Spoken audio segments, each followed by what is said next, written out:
Okay, so this afternoon, we're going to have our debate. So, this afternoon, your debate topic is somewhat you can relate to being a high school student. So, this is also one of the issues now in social media. No, kung if the statement here on your whiteboard screen can be implemented in our school, especially in public high school. So are you ready now for your debate? Yes. Okay, have you done your research already? Yes. Okay, did you research? Yes, sir. Okay, very good. So, now I may call in our moderator this afternoon, Mr. Harley Nauha.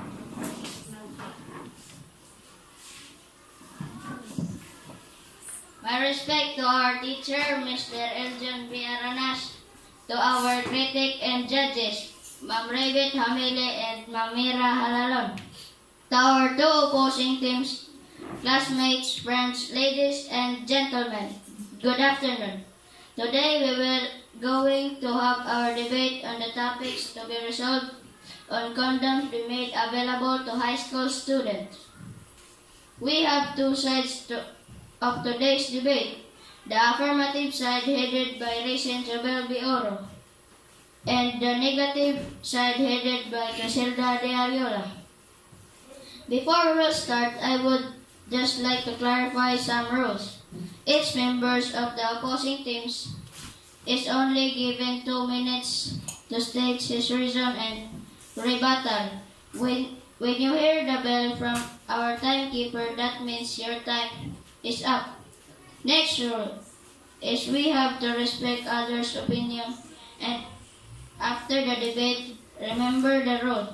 What you see, what you hear, leave it here. Am I clear? Yes. So are you now ready? Yes. So the first floor will be given to the affirmative side.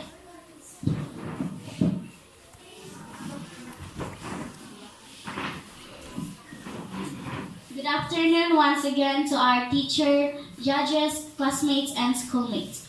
I am Rishin Javel Oro. With me is Richard Permano, Maribel Rabadon, Binji Albarico, and Gerald Purgatorio, and we are from the affirmative side. I strongly believe in the idea that they should definitely give out condom to high school students. Nowadays, the pregnancy rates become higher in high schools.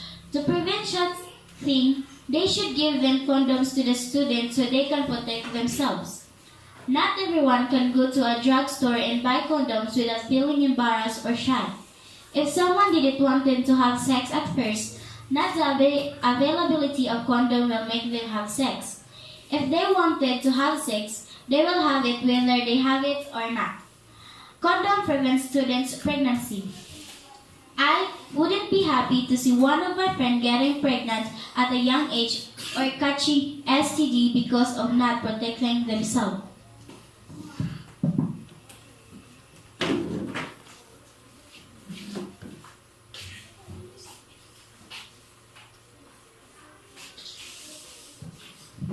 A pleasant afternoon once again to everyone. I am Crisolda Ariola, and with me is Justin Pantonial, Benmark Beligolo, Alvin Silim, and Chela Nilias, and we are from the negative side. I strongly disagree to the idea. It's basically like saying it's okay to have sex. Here, have a condom so you don't get your girl pregnant. Yes, kids will have a sex whether you give them a condom or not. This is only supporting irresponsibility, a disgrace to society. Kids in high school are still underage. Most of them aren't in the right minds yet to fully judge what is wrong or right.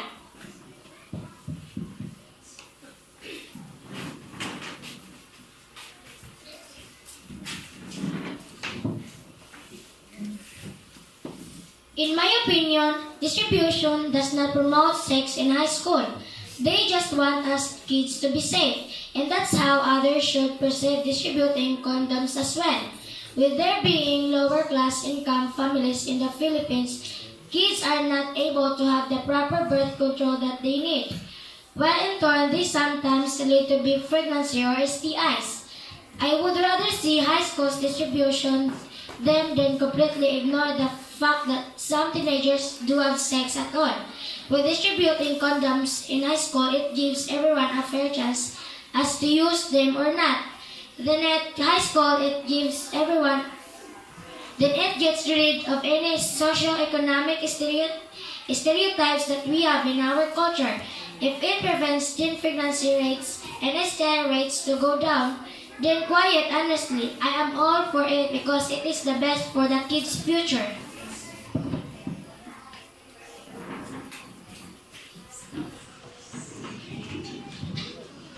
Distribution of condoms in schools could never be a good or okay thing.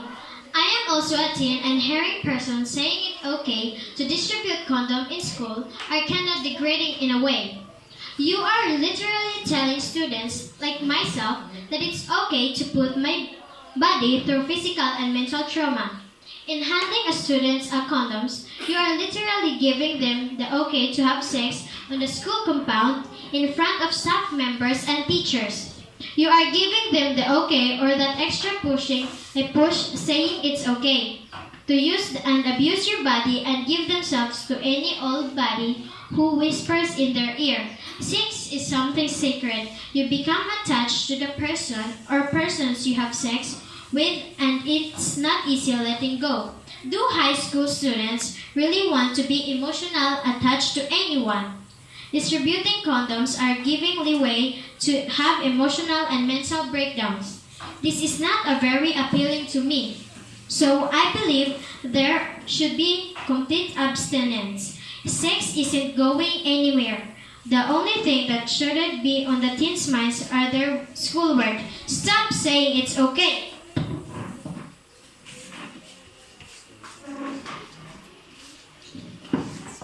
Schools are not giving out condoms to promote sex.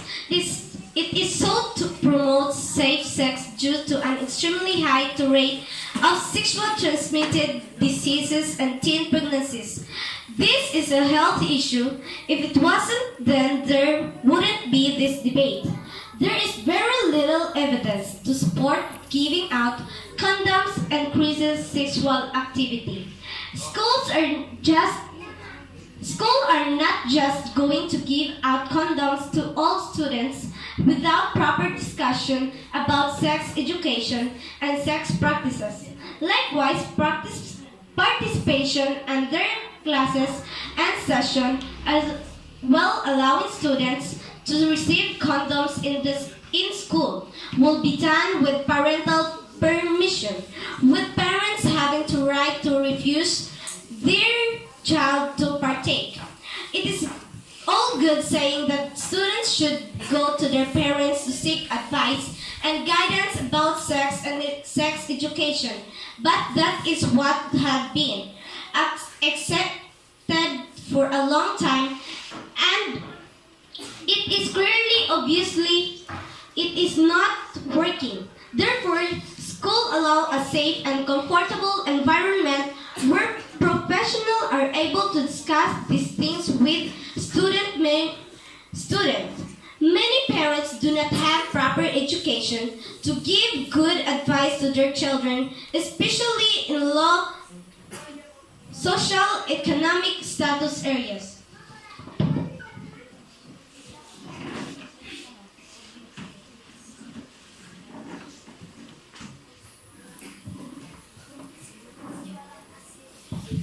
The ridiculous thing about this whole thing is that as kids, we have to get condoms all the time? No, because we know how to behave properly and such things were not problems like we are today. The fact is, if people have to buy condoms, they are less likely to bother with it than if they were to have to buy them. Maybe they weren't going to do anything at all. But hey, if they are getting handed a condom, then why not?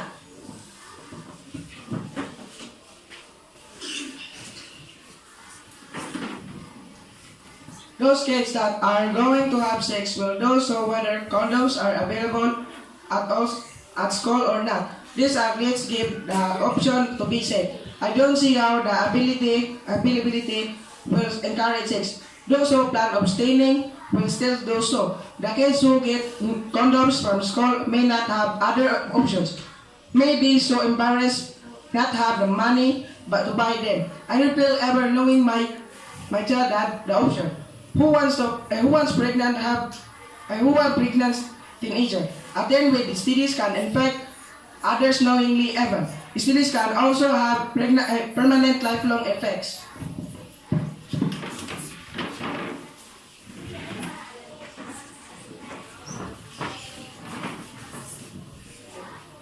Stop it before people keep on having sex because they will abuse this power that they can get condoms without their parents' consent and therefore they will keep having sex. How can they be trusted that they can use a condom while having sex? Do parents know what's going on?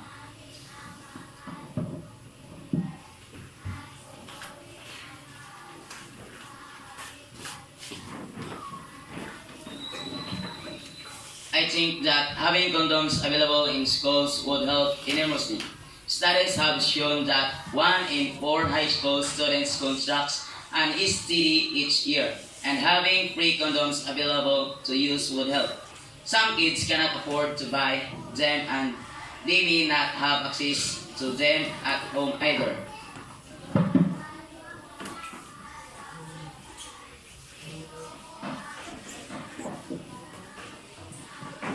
I believe that one should wait until marriage to have sexual activity. I was one that went through high school trying to get peer pressure to do things. It is not impossible to overcome these things. Sex should not be promoted to his high school students because later on they are going to teach the younger generation.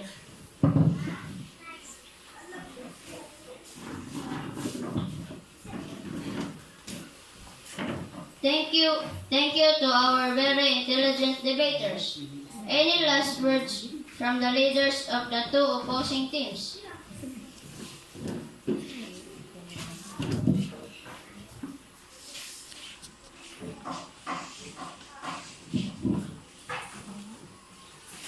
I disagree with the idea. It's encouraging risky behavior. Why would you need to pass out condoms when as the student should provide our own protection, we involved in such risky behavior? Condoms aren't 100% safe.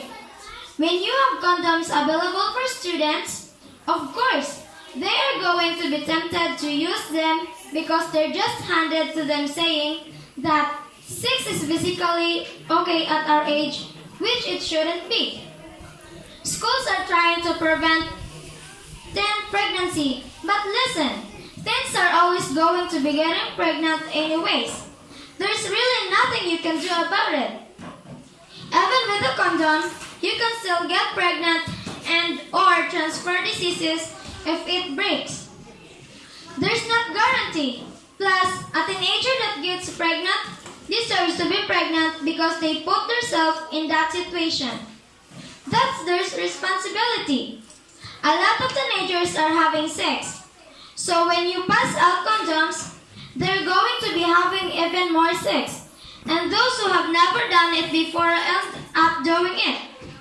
If anything, it's making teen pregnancy rates even higher because more teenagers are doing it. It is not with the condom distribution, but it is on the proper sex education. Thank you.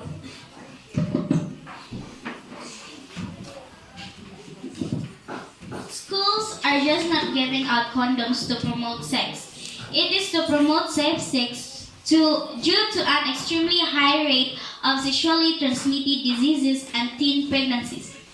This is a health issue. If it wasn't then there wouldn't be this debate.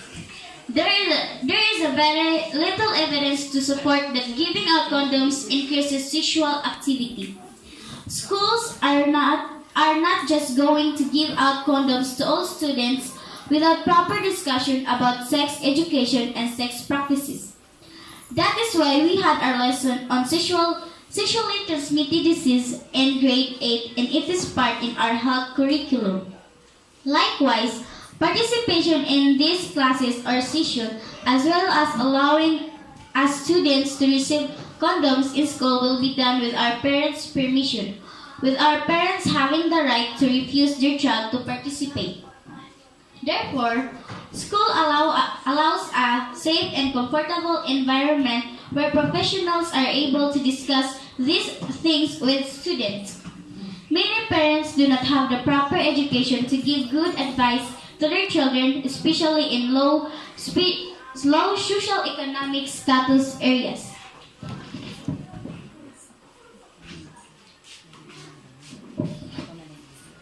And now, we would like to call our judges for their comments and scores for the opposing teams.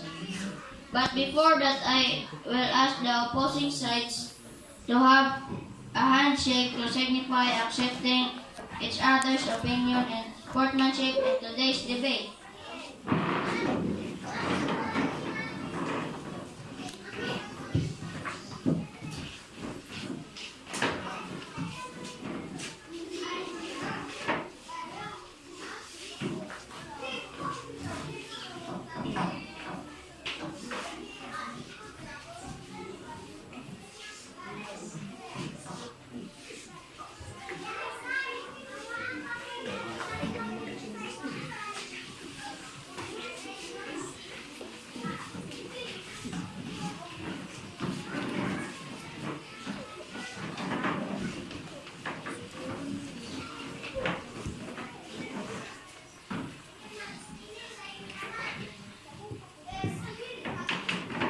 Okay, so these are the points to critique. No, we have delivery or persuasiveness 30%, content 40%, clarity of voice 30%, and a total of 100%. So based in your performance, the affirmative sides got 27%, and the negative side got 28%. Okay. Sa content, the affirmative side got 40% and the negative side got 40%. The clarity of the voice, we have the affirmative side got 27% and the negative side got 28%. So, in total, the affirmative side got 94%. The negative side got the 96%. So, we have our winner. We have the negative side. Okay. For comments, the debate is well organized. The debate really made their task on researching the topic. Okay. So, good job, students. Okay, thank you. Okay, thank you, ma'am. So, to our dear students, thank you so much for participating in this debate.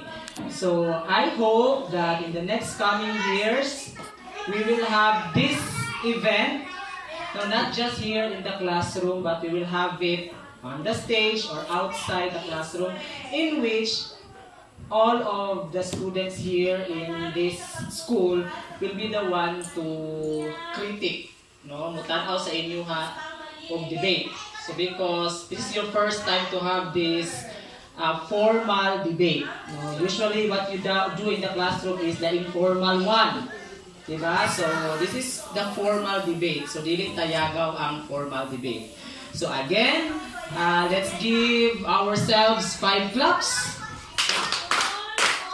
Okay, that is for a very good job, well done. Okay, so that's the end of our debate, and thank you so much.